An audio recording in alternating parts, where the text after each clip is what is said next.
Ayan guys, pinakawalan ko muna sila Mama Kat at saka mga anak niya sila Luna, si Mimi, si Mama Kat at saka si Mika. Kawawa naman sila guys, ilang linggo na silang nakakulong. Kinukulong ko sila gawa ng napakalamig sa madaling araw.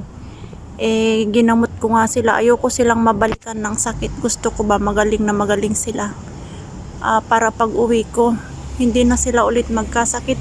Ayun na si Mika guys, oh, napaka-healthy na niya guys pagkatapos ko pinainom ng mga gamot.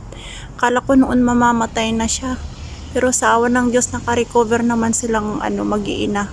Yung 3 lang talaga nga namatay. Pero ngayon, okay na sila guys. At saka lahat sila. Si Mika, si Luna, si Mimi, at saka si Mama Kat. Lahat pa sila guys kapon.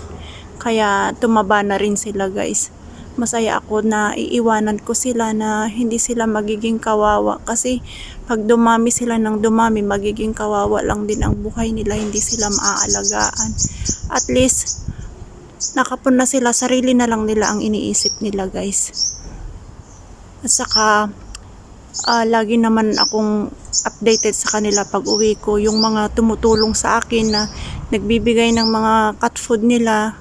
Pwede rin ako makapag-post doon para makapaghingi ng tulong nila para sa mga cat food at litter sand nila guys.